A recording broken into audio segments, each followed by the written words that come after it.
So as promised, I'm doing another video, follow up a little bit more on the 429. Kind of, I don't know what I'd call it, investigation, I guess. And last video I did, I think the engine was in the car and I was just kind of going over a few things. So obviously got it out, got it disassembled. And I think I have a pretty good idea of what went wrong. Not 100% sure, but I think I know. So for a little bit of context, I've mentioned this before, but I did not put this motor together, so I have no idea what was measured, what was done, etc. I can only go off of what I'm seeing now. This motor, I don't know exactly how many miles are on it, but I would say probably a max of 1,000 miles. So it's very young, but some pretty concerning stuff. So I'll show you the pistons and stuff in a second. But first off, I'm not an expert. I'll start by saying that. But for such a young motor, this seems like pretty.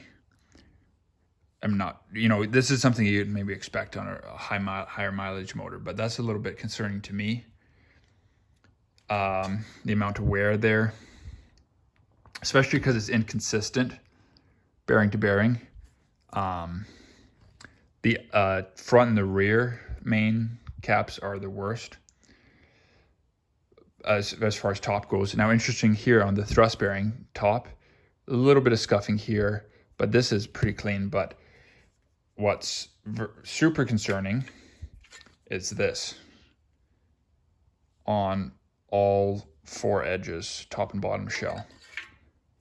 So some pretty heavy wear. I don't have a dial indicator, but I did, after I took this out, saw this, I put the crank back in. There is movement. If I could guesstimate, maybe 3 or 4 thou, play back and forth.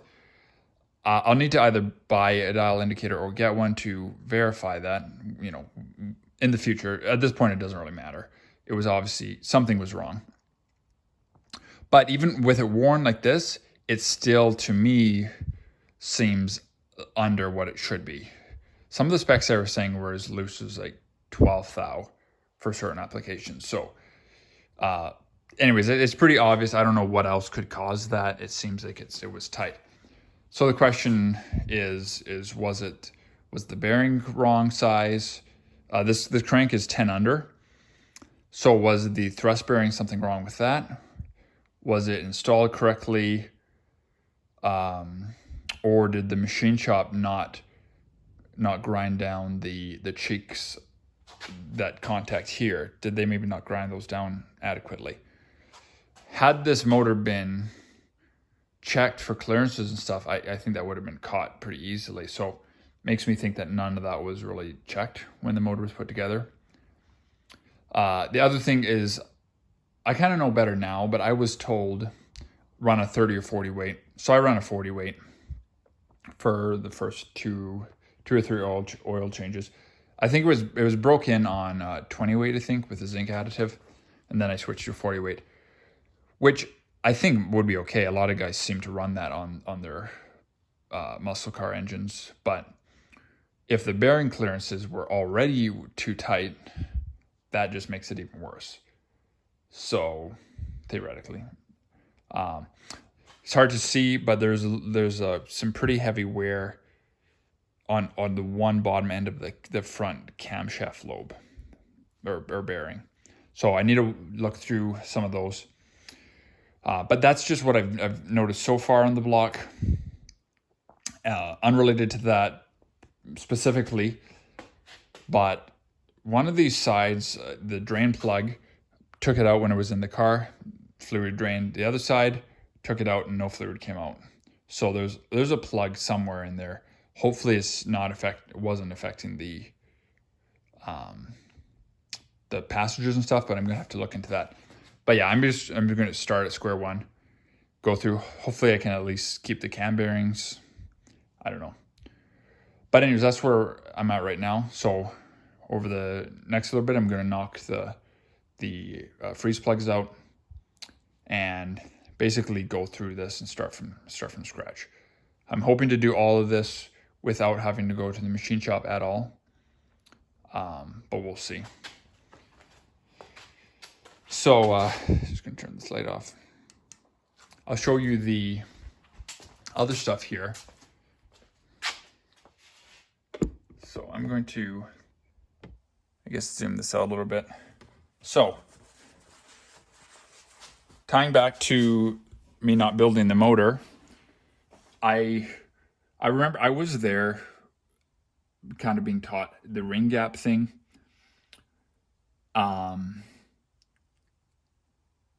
And for some reason I had 18 thousandths in my head. This was like 5 years ago, but I think that's maybe what the bottom ring was gapped at. The top ring was gapped. Well, the one I took off was gapped. I just checked it. It was gapped at 25 thou. That is from, and that's if I'm doing my math wrong or missing something, that is like 10 thousandths too tight. And that's like conservative numbers. Like I've heard it said by pretty knowledgeable people that if you're ever in doubt, run it on the loose side. You'll never notice a power loss on the loose side, but obviously if it's tight, you'll wreck your engine or wreck something. So that being said, 25 is, even if it was street naturally aspirated, which is I think what it had been done at, because that's what it's circled. This is my writing. I just did this evening. But even if that's a fact, I think what was missed was, and I don't know, I don't know exactly what was missed and what wasn't, but all I know is 25 is pretty tight. So this is 60. What would that be? 65 thousand hundredths, I guess. I'm bad at math.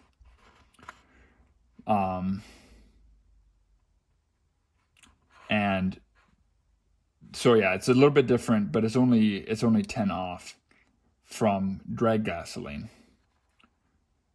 But anyways, I think what was missed is the bore size.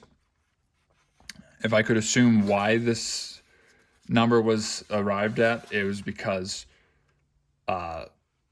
it was forgotten that the engine was bored over. Because if you had gone with the factory numbers, I think it would be closer to that. Anyways, I should have actually run out all the numbers, but suffice it to say, this is, based on my calculations, this is what it should be. So 33, say, make it a couple thou looser. That's 10 thousandths difference. That is a big difference. And, I had run the motor.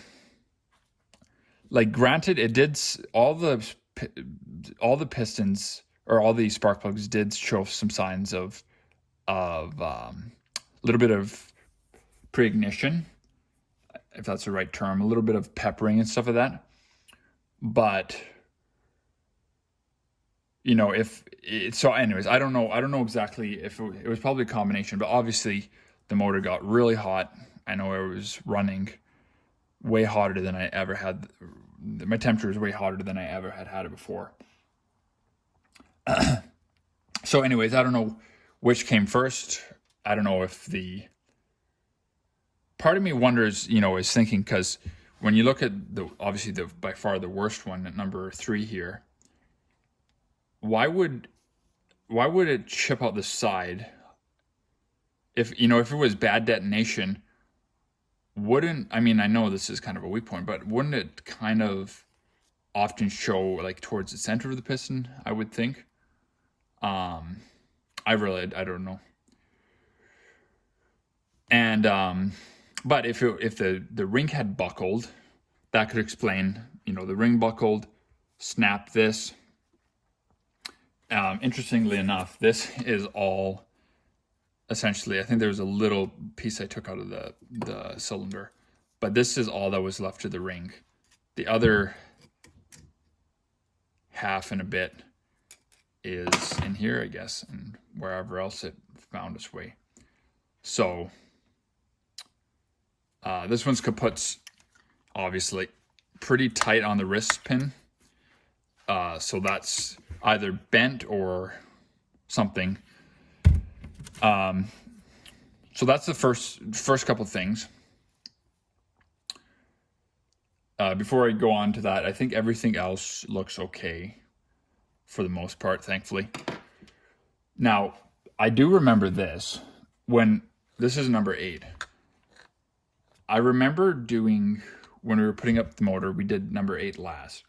And we snapped a ring, putting it into the block. That was one of the evenings that I was there. And we snapped a ring. Turned out that there was a little burr or something that it was dented a little bit, and so it restricted the ring and it snapped it. So I contacted the machine shop and was like, hey, can you check the piston out? And can I get it, if it's okay, do you have a ring? So they're like, yeah. So they just gave me a ring. Now I remember 5 years ago, knowing like a fraction of what I know now, I remember asking, why is this okay? So this is the top ring off of number 3, which is the extra ring the shop gave me. I don't even know what motor it's for, or anyways. But I remember asking them, why is it okay for that ring to be, well, I didn't ask the shop. I asked the fellow who was helping me build the motor. I was like, that ring is significantly thinner. Is that okay? And I was told, the machine shop gave it to you, it must be good, essentially. But, and I'm not an expert, like there could be, different tension, tensile strength and stuff to these that would give it the same expansion force, I guess, whatever the term would be. But as a layman, it's just fishy that like this ring can do what this ring does in terms of sealing. Could this have been a standard size ring and this is a 40 thou over ring? I don't know. So if somebody knows, actually I have my calipers right here. I'm just going to measure this. You can probably even see it on the camera. This I'm just going to measure this thicker ring.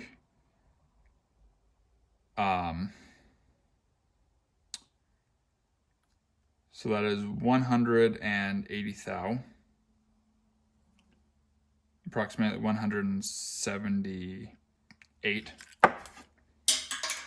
So that's 178. This is 158. So that's quite a bit difference.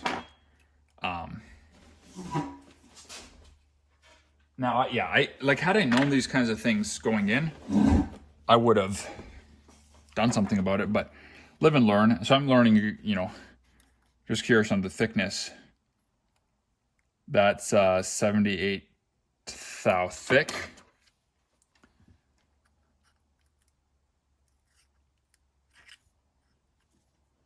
Just want to make sure there's no dirt on there. Okay. Well. Okay, even the thickness is off.